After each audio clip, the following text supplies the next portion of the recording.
여러분 가지치기를 해보셨습니까? 저는 뭐 해본 적이 별로 거의 없습니다만은 아마 집에서 꽃이나 나무를 키우시는 분들은 가지치기를 많이 해보셨을 것입니다. 가지치기를 하는 이유는 제가 알기로는 강풍이나 이런 낙뢰, 그 다음에 화재, 질병으로 인해서 가지가 부러졌거나 병에 걸렸을 때에, 죽었을 때에 그런 죽은 가지들을, 그런 가지들을 잘라내기 위함이고, 또 다른 이유가 있다면은 과실을 더 많이 맺게 하기 위해서, 또 꽃을 더 많이 피우게 하기 위해서 그렇게 가지치기를 하는 것으로 알고 있습니다. 혹은 이제 나무의 모양을 아름답게 하기 위해서 가지치기를 하기도 하죠. 그런데 이런 가지치기를 잘못하면 오히려 해가 되어서 꽃이나 과일이나 잎에 손실을 입게 되고, 또 심지어 식물이 약해져 가지고 오히려 죽게 되는, 병에 걸리거나 벌레를 먹어서 죽게 되는 경우도 있다고 합니다. 오늘 예수님께서 요한복음 15장에 보니까 이 본문에서도 가지치기에 대한 말씀을 하셨습니다. 예수님께서 이제 곧 닥칠 자신의 죽음을 앞두고 제자들에게 가지치기에 대한 말씀을 하셨습니다. 마지막 죽음을 앞두고 이제 하신 말씀이 요한복음 15장, 16장의 말씀인데, 여기에서 포도나무와 가지에 대한 비유를 말씀하셨고, 이 15장에서, 그리고 이때 포도나무의 가지치기에 대해서 말씀을 하셨습니다. 예수님께서 이제 죽음을 앞두셨는데 뭐 어디 포도나무 농사라도 지으셨습니까? 예수님께서 말씀하신 포도나무의 가지치기는 무슨 뜻입니까? 예수님께서 말씀하시기를 예수님 자신이 포도나무라고 했고 제자들은 가지라고, 그 포도나무의 가지라고 말씀하셨습니다. 상식적으로 가지는 나무에 붙어 있어야 꽃을 피우고 열매를 맺을 수가 있습니다. 그래서 예수님의 말씀은 제자들이 가지로서 포도나무, 예수 포도나무에 착 달라붙어서 많은 열매를 맺으라는 것입니다. 그런데 만약 제자들이 열매를 맺지 못하면 이제 예수님께서 가지치기를 하시겠다고 말씀을 하신 것입니다. 6절 말씀에 보면 사람이 내 안에 거하지 아니하면 가지처럼 밖에 버리고 말라지나니 사람들이 이것을 모아다가 불에 던져 사르느니라. 물론 이 가지치기를 하시는 분은 농부이신 하나님 아버지십니다. 1절 2절 말씀에는 내가 참 포도나무요 내 아버지는 농부라.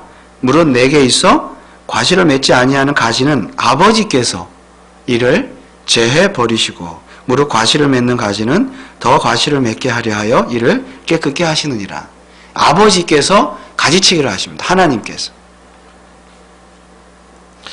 자, 이제 예수님께서 곧 제자들을 떠나서 죽으실 것인데 제자들과 이제 헤어지는 마당에 이런 엄청난 무서운 경고의 말씀을 하십니다. 그러니까 너희들이 열매를 맺지 않으면 내 몸에서 잘라버릴 것이다. 지금까지 3년 동안 제자들과 함께 동거동락하셨는데 이제 열매를 맺지 아니하면 연을 끊어버리겠다는 말씀입니다. 마지막에 왜 이런 말씀을 하셨을까요?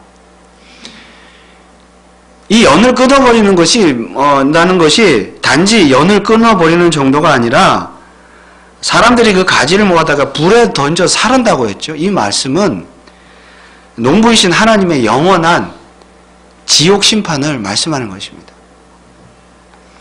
한마디로 제자들이 열매를 맺지 않으면 영원한 지옥불에 던져버리겠다는 것이 예수님의 말씀입니다.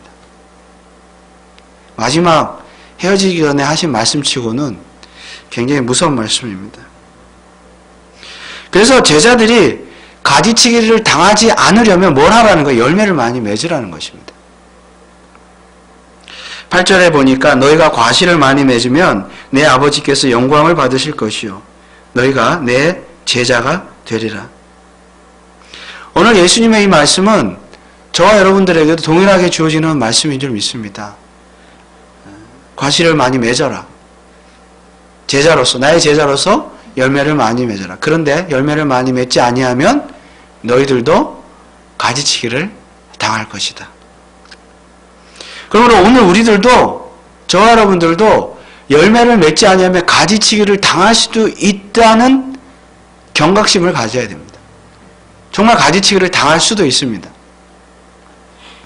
그러므로 가지치기를 당하지 않기 위해서는 우리도 많은 열매를 맺어야 합니다. 그러면 우리는 어떤 열매를 맺어야 합니까?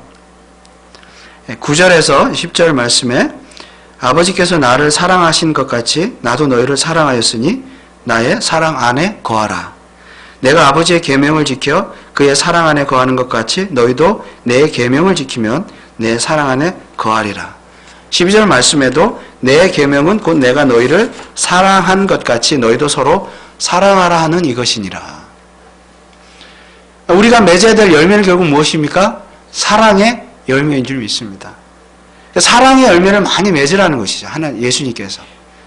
유언적으로 하신 말씀입니다. 사랑의 열매를 많이 맺어라. 그래야 사랑의 열매를 많이 맺어야 가지치기를 당하지 않는다는 말씀입니다. 그러니까 다른 많은 열매도 우리가 맺어야 되겠죠. 사실은 많은 열매를 맺어야 됩니다. 오늘 이 15장 본문의 말씀은 우리 금년도 우리 교회의 표이기도 하죠. 그리스도 안에 거하여 많은 과실을 맺는 교회. 바로 이 요한복음 15장 본문의 말씀입니다.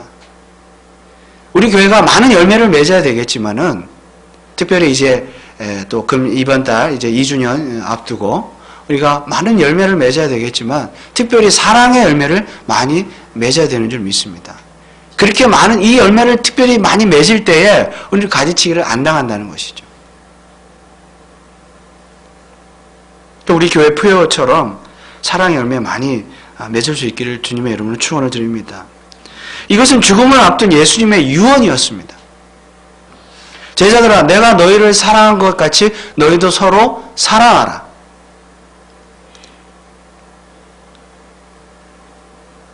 그런데 문제는요, 사랑의 기준입니다.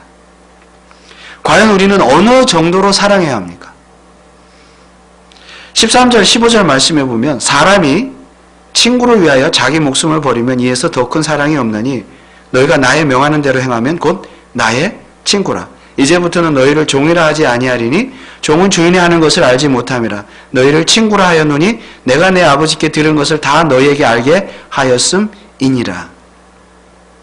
이것은 예수님께서 제자들을 친구처럼 생각하시면서 대하시고 그 친구들을 위해서, 제자들을 위해서 죽으실 것을 암시하는 말씀입니다. 친구를 위해서 내가 죽을 것이다.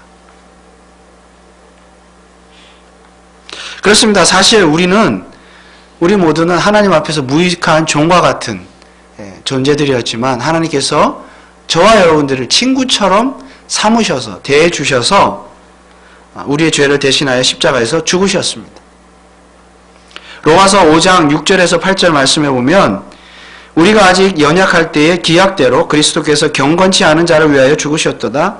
의인을 위하여 죽는 자가 쉽지 않고 선인을 위하여 용감히 죽는 자가 혹 있거니와 우리가 아직 죄인 되었을 때에 그리스도께서 우리를 위하여 죽으심으로 하나님께서 우리에 대한 자기의 사랑을 확증하셨느니라. 친구처럼 친구로 대해서 친구를 위해서 죽으셨다. 이것이 예수님께서 제시하는 사랑의 기준입니다. 즉 우리가 예수님의 친구, 예수님께서 우리를 친구처럼 대해 주시는데 우리가 또 우리가 해야 될 일이 있는데 우리가 예수님의 친구가 되기 위해서는 우리도 예수님처럼 행해야 된다는 것입니다. 뭘 행하라는 것입니까? 너희가 나의 명하는 대로 행하면 곧 나의 친구라. 예수님의 명이 무엇입니까? 사랑하라. 어느 정도로 사랑하라? 내가 친구를 위해서 죽어주는 것처럼 너희들도 친구를 위해서 죽어줘라.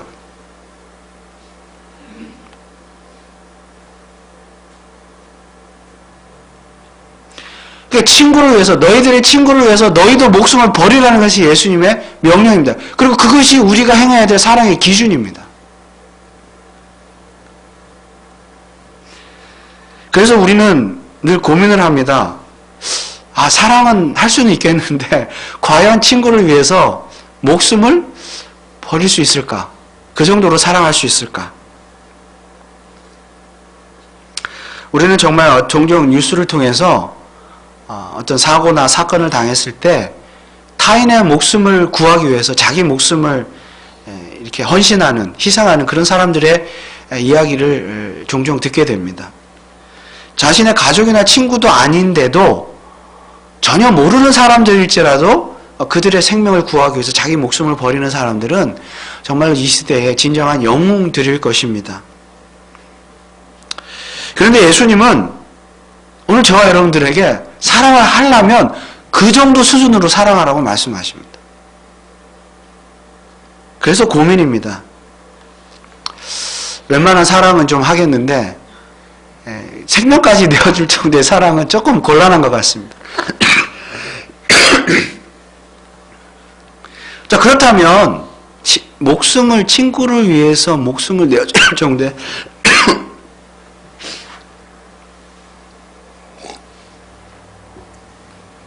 친구를 위해서 목숨을 내어줄 정도의 사랑을 사는 것이 아니라면 결국 우리는 사랑을 하는 것이 아닙니다. 결국 사랑의 열매를 맺지 못하는 것입니다. 그리고 사랑의 열매를 맺지 못하면 어떻게 된다고요? 가지치기를 당하는 것입니다. 가지치기를 당하는 것은 뭐예요? 하나님의 영원한 심판. 우리 지옥 가는 것입니다. 그렇다면 과연 우리 중에 지옥에 가지 않을 사람이 몇이나 되겠습니까? 오늘날 교회를 다닌다고 하는 수많은 사람들, 수많은 신자들 중에 지옥을 가지 않을 사람이 몇이나 되겠습니까? 다 가지요. 정말 친구를 위해서 목숨을 버릴 수 있는 사랑을 하는 사람이 몇이나 되겠습니까? 그러면 예수님께서 왜 죽음을 앞두시고 제자들과 헤어짐을 앞두고 제자들에게 왜 이런 말씀을 하셨을까요? 어차피 너희 제자들은 친구들을 위해서 목숨을 내어놓을 정도로 사랑할 사람들은 아닌 것 같다. 그래서 목숨을 버릴 정도로 사랑할 것 같지 않으니까 너희들은 어차피 가지치기를 당할 것이다. 이런 의미로 예수님이 말씀하셨을까요? 오늘 저와 여러분들의 이 요한복음 15장 말씀을 통해서 예수님께서 어차피 너희들은 목숨을 버리진 못해. 그러니까 가지치기를 당할 거야. 이런 뜻으로 우리에게 말씀하신 것일까요? 만약 그렇다면 오늘 성경 말씀은 우리에게 희망을 주는 말씀이 아니라 절망을 가져다 주는 말씀입니다. 우리가 정말로 누군가를 위해서 목숨을 버리지 않으면 가지치기를 당하고 천국에 갈 수 없다는 것입니까? 그래서 오늘 본문을 잘못 이해하면 우리가 열심히 사랑해야 구원받는다고 생각할 수 있습니다. 만약 그것이 사실이라면 웬만한 사랑 가지고는 안 됩니다. 정말 친구를 위해서 목숨을 버리는 사랑이 아니고서는 천국에 갈 수가 없습니다. 우리가 평소에 이웃이나 또 성도들을 위해서 음식도 나눠주고 옷도 나눠주고 여러 가지 사랑을 베푸는 것들, 도네이션도 하고 또 발런티어로 봉사도 하는 이런 사랑들은 그럼 아무것도 아닌 거죠. 아무 의미가 없습니다. 왜냐하면 목숨은 안 내어줬잖아요.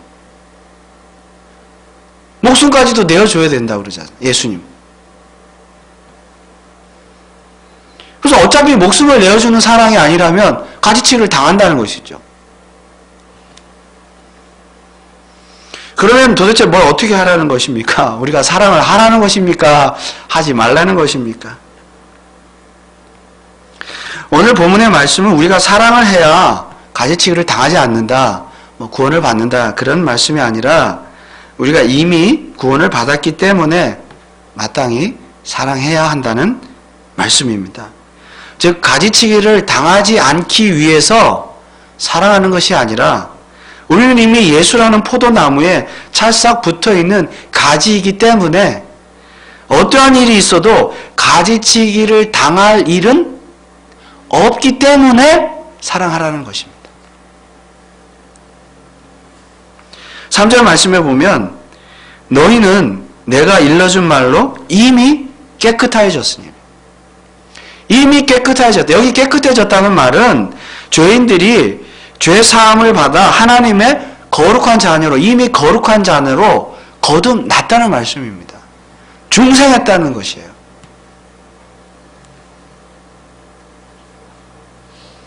그러니까 성도는 이미 하나님에 의해서, 농부이신 하나님에 의해서 죄사함을 받아 하나님의 자녀로 거듭난 자들이기 때문에 결코 가지치기를 당하는 일은 일어나지 않는다는 것이 오늘 말씀의 포인트입니다. 그래서 어느 누구도, 심지어 농부이신 하나님 자신조차도 한 번 깨끗하게 한 중생한 포도나무에 붙여있는 가지를 잘라낼 수 없다는 것입니다. 잘라내지 않으신다는 것입니다.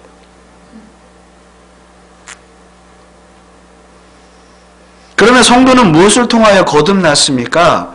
너희는 내가 일러준 말로 이미 깨끗하여졌으니.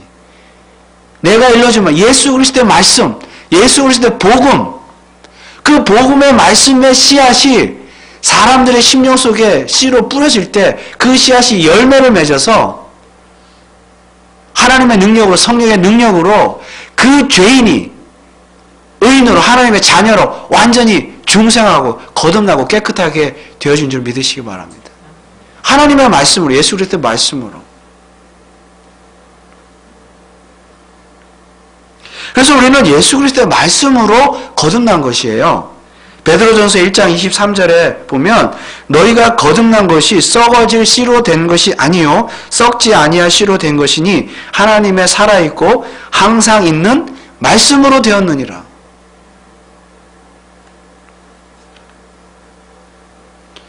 예수 그리스도의 복음의 씨앗을 통해서, 말씀의 씨앗을 통해서 우리가 이미, 저와 여러분들이 이미 깨끗하게 된 줄 믿으시기 바랍니다. 중생하게 된 줄 믿으시기 바랍니다. 그러면 성도는 누구입니까? 저와 여러분은 누구입니까? 바로 이미 말씀으로 깨끗해진 자들. 그들이 바로 성도입니다. 그러므로 우리 성도는 이미 죄로부터 깨끗함을 받은 자들, 즉 구원함을 받은 자들이기 때문에 농부에 의해서 가지치기를 당해서 밖에서 버리워 말라지거나 불에 태워지는 일은 결코 일어나지 않습니다. 즉 우리의 구원이란 어떠한 일이 있어도 변경되거나 취소되는 일이 없다는 것입니다. 왜 그렇습니까? 여러분, 오늘 본문 말씀에서 이 가지를 선택하신 분은 누구십니까? 바로 예수님 자신이기 때문입니다. 16절 말씀에도 보니까 너희가 나를 택한 것이 아니요 내가 너희를 택하여 세웠나니. 여러분, 혹시 예수님께서 변덕쟁이라고 생각하십니까? 혹시 하나님께서 이 모든 일들을 이루신 농부이신 하나님 아버지께서 변덕쟁이라고 생각하십니까? 만세전에 작정하시고 때가 되면 구원하신 예수 그리스도를 통하여 중생케 죄인들을 중생케 하신 그 하나님의 마음이 변한다고 생각하십니까? 한번 깨끗하게 하신, 우리를 한번 깨끗하게 하신 분은 바로 변함없는 하나님 아버지이시기 때문에 우리 성도에게 있어서 가지치기는 결코 일어나지 않는다는 사실을 확실히 믿어야 될 줄 믿습니다. 그러므로 성도가 목숨까지도 버리는 사랑을 해야 가지치기를 당하지 않는 것은 아닙니다. 목숨까지 버리는 사랑을 해도 가지치기를 당할 수 있습니다. 중요한 것은 내가 오늘 정말 포도나무이신 예수 그리스도에게 찰싹 붙어있는 가지이냐 아니냐는 것입니다. 정말로 내가 포도나무에 찰싹 붙어있는 가지가 맞다면 가지치기는 있을 수가 없습니다. 즉 내가 누구를 사랑하느냐 사랑하지 않느냐, 목숨을 버리느냐 목숨을 버리지 않느냐 하는 것으로 가지치기 여부가 결정되는 것이 아니라는 것입니다. 이것이 바로 십자가를 통한 예수 그리스도와 성도의 연합의 원리이며 세례의 원리입니다. 로마서 6장 4절에서 5절 말씀에 보면 그러므로 우리가 그의 죽으심과 합하여 세례를 받음으로 그와 함께 장사되었나니 이는 아버지의 영광으로 말미암아 그리스도를 죽은 자 가운데서 살리심과 같이 우리로 또한 새 생명 가운데서 행하게 하려 함이니라. 새 생명, 중생이죠? 거듭남이죠? 그 가운데서 행하게 하려 함이라. 만일 우리가 그의 죽으심을 본받아 연합한 자가 되었으면 또한 그의 부활을 본받아 연합한 자가 되리라. 우리가 그의 죽으심과 합하여 세례를 받음으로 그와 함께 장사되었다. 세례와 연합이라는 것은 그런 것입니다. 우리가 세례를 받을 때 교회에서 세례를 받는다는 의미는 예수님과 내가 한 몸으로 연합되었다는 것입니다. 예수님의 죽음과 부활에 내가 연합되었다. 하나가 되었다. 한마디로 예수님과 나는 한 몸이 되었다는 것입니다. 이것이 세례와 연합의 원리입니다. 그러니까 예수님이 포도나무고 우리가 가지라고 한다면 그 포도나무에 가지가 붙어 있다고 하는 것은 세례를 통해서 이 포도나무가 완전히 한 몸이 된 것이죠. 가지가 떨어질래 떨어질 수가 없습니다. 그래서 그 세상에 어떤 것이라도 가지치기를 할 수가 없는 것이에요. 이 한 몸을 예수님과 우리의 한 몸을 떼어놓을 수가 없습니다. 로마서 8장 38절 39절 말씀해 보면 내가 확신하노니 사망이나 생명이나 천사들이나 권세자들이나 현재일이나 장래일이나 능력이나 높음이나 깊음이나 다른 아무 피조물이라도 우리를 우리 주 예수 그리스도 안에 있는 하나님의 사랑에서 끊을 수 없으리라. 끊을 수 없다고 그러잖아요. 어떤 것이라도.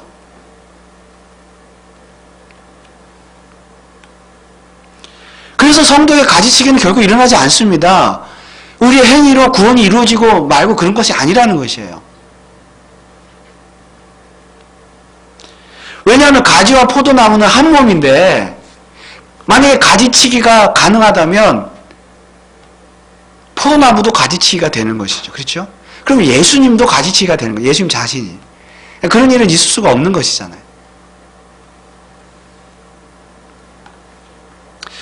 자, 그러면 이제 우리 성도는 무엇을 어떻게 해야 합니까? 4절 말씀에 내 안에 거하라 나도 너희 안에 거하리라. 가지가 포도나무에 붙어있지 아니하면 절로 과실을 맺을 수 없음 같이 너희도 내 안에 있지 아니하면 그러하리라. 내 안에 거하라. 마치 가지가 자기 마음대로 포도나무에 거할 수도 있고 떨어질 수도 있고 그런 말씀으로 언뜻 보이지만 사실은 정반대입니다. 여기 거하라는 말은 이미 있는 그 자리에 계속 머물러 있으라는 뜻입니다. 즉 이미 죄사함 받아 깨끗해진 가지, 깨끗해진 성도는 그 성도의 신분을 항상 잊지 말라는 것이죠.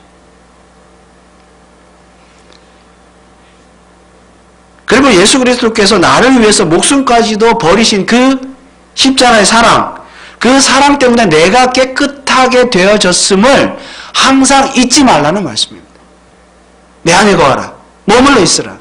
항상 잊지 말라는 것이죠. 또한 하나님께서 한번 깨끗하게 하신 성도에게는 결코 가지치기를 당하는 일이 일어나지 않도록 끝까지 세상 끝날까지 지켜주시고 보호해 주신다는 그 사실을 항상 잊지 말라는 말씀입니다. 그것이 내 안에 거하라, 내 안에 항상 머물러 있으라는 말씀의 의미입니다.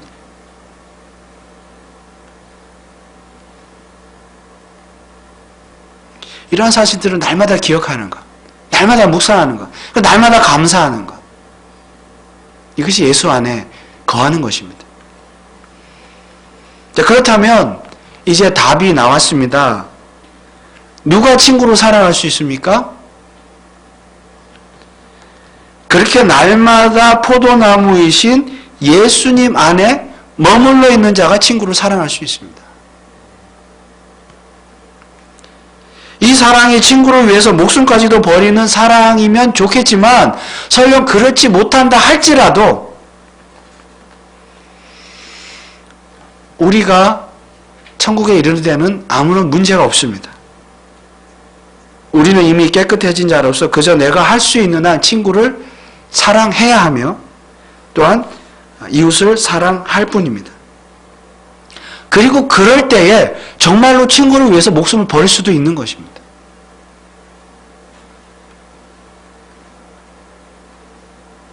그러므로 우리 성도는 이렇게 안 하면 가지치기를 당한대.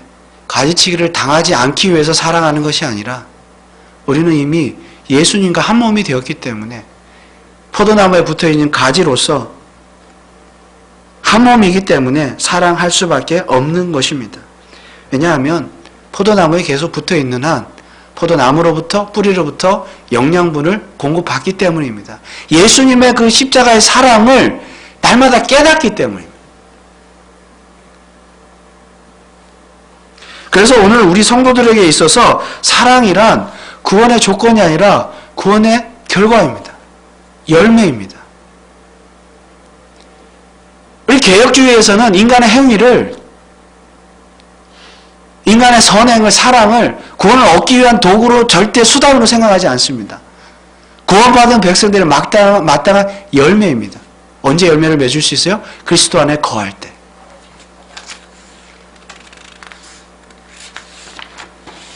그러므로 예수 그리스도 안에 거하는 성도라고 한다면 열매를 맺지 않을 수가 없는 것입니다. 저절로 맺어지는 것이지. 그런데 사실 우리의 삶을 돌아보면 사랑의 열매를 많이 맺지 못하고 있습니다. 우리 중에 저는 사랑의 열매를 풍성하게 날마다 많이 맺고 있습니다라고 자신 있게 말할 사람이 누가 있겠습니까? 그렇다면 정말로 친구를 위해서 목숨까지도 그 정도 사랑했다면 목숨까지도 버렸겠죠. 그럼 우리는 이 자리에 있을 수가 없는 것입니다. 이미 죽었어야죠. 사실 우리는 사랑하지 못합니다. 사랑을 주는 것도 서툴고 사랑을 받는 것도 서툽니다. 그렇다고 해서 내가 구원받은 성도가 맞는가 의심할 필요는 없습니다.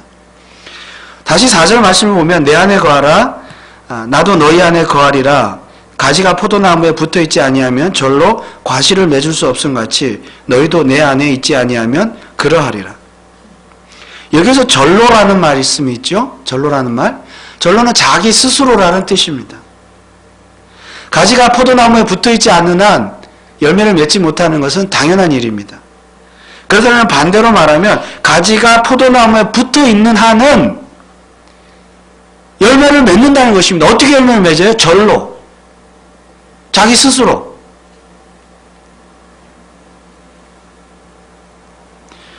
다만 예수 안에 계속 머물러 있어야 합니다. 그런 자가 스스로 자기 스스로 열매를 맺을 수가 있습니다. 그러나 만약 오늘 내가 사랑의 열매를 잘 맺지 못하고 있다면 내가 예수 안에 계속 머물러 있지 못하고 다른 어떤 것에 머물러 있기 때문입니다. 그러면 우리는 여러분들은 다른 어떤 것에 계속 머물러 있습니까?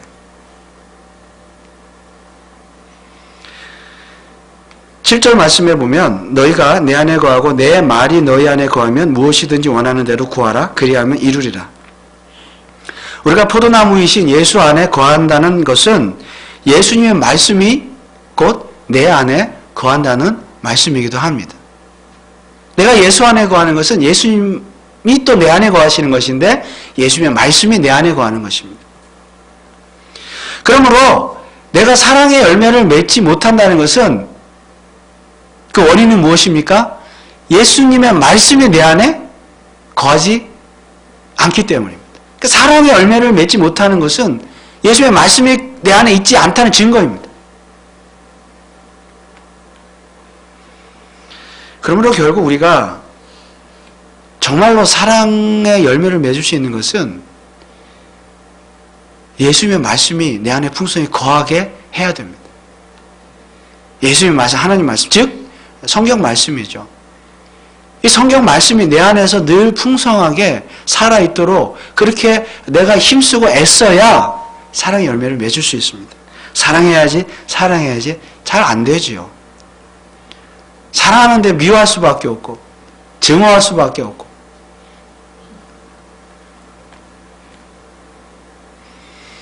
그 사랑하지 못하는 것은 내 안에 말씀이 없다는 증거입니다. 그러므로 늘 하나님 말씀을 사모하고 말씀대로 살고자 하는 사람은 정말 사랑할 수 있습니다. 왜냐하면 성경 말씀에서 예수님의 사랑을 보거든요. 하나님의 사랑을 보거든요. 그리고 내가 그 예수님의 포도나무에 붙어있는 가지라는 사실을, 나의 정체성을 깨닫거든요. 그래서 사랑의 비결은 결국 하나님의 말씀입니다. 그리고 이처럼 하나님의 말씀을 통해서 사랑의 열매를 맺는 자는 삶의 기쁨이 넘칩니다. 오늘 11절 말씀에 예수님께서 말씀하시기를 11절에 내가 이것을 너희에게 이름은 내 기쁨이 너희 안에 있어 너희 기쁨을 충만하게 하려 함이니라. 여러분 요즘 기쁘십니까? 기쁨이 없습니까? 기쁨을, 우리 삶에 기쁨이 없다는 것은 사랑하지 않기 때문이라는 것이죠. 사랑하면 기쁨이 넘친다는 거예요. 기쁨이 없으십니까? 사랑을 많이 하십시오. 많이 사랑하십시오. 남편도 사랑하시고 아내도 사랑하시고 가족도 사랑하시고 성도들도 사랑하시고 이웃도 사랑하시고 원수까지라도 사랑하십시오. 정말 그럴 때 기쁨이 넘치는 줄 믿습니다. 그런데 사랑이 힘들다고요? 왜 그렇습니까? 말씀이 없다는 거예요. 말씀이. 내 힘으로 하려니까 안 되죠. 부지런히 하나님 말씀을 읽고 묵상하고, 결국은요 기독교 신앙은 제가 늘 드리는 말씀이지만 하나님 말씀으로 돌아가는 것밖에 없습니다. 말씀이 이렇게 어떤 이런 그 말씀들 통해서 이 사랑의 마음이 생기는 것이죠. 그렇게 말씀을 통해서 사랑할 때 우리들의 삶에 기쁨이 넘치는 줄 믿습니다. 그리고 우리 교회가 말씀이 풍성할 때 더 사랑할 수 있고, 그럴 때 우리 교회가 기쁨이 더 넘치는 교회가 될 줄 믿습니다. 금년도 표어가 그리스도 안에 거하여 많은 과실을 맺는 교회인데, 과실이 물론 전도의 열매도 맺고 기도의 열매, 봉사의 열매, 많은 열매들을 우리 교회가 맺어야 되겠지만은 특별히 사랑의 열매를 정말 더욱더 많이 맺는 우리 교회가 될 수 있기를 주님의 이름으로 축원을 드립니다. 가지치기를 당할까 당하지 않을까 그런 것 때문에 염려해서, 그런 염려 때문에 사랑하는 것이 아니라 우리는 이미 깨끗해진 자로서, 이미 구원받은 자로서 하나님 나라 갈 때까지 그 은혜에 감사하여 더욱 적극적으로 사랑의 열매를 맺으시는 저와 여러분들, 또 우리 교회가 될 수 있기를 주님의 이름으로 축원을 드립니다. 기도하겠습니다. 아버지 하나님, 우리는 포도나무이신 예수님의 그 나무에 붙어있는 가지입니다. 절대 떨어질 수가 없습니다.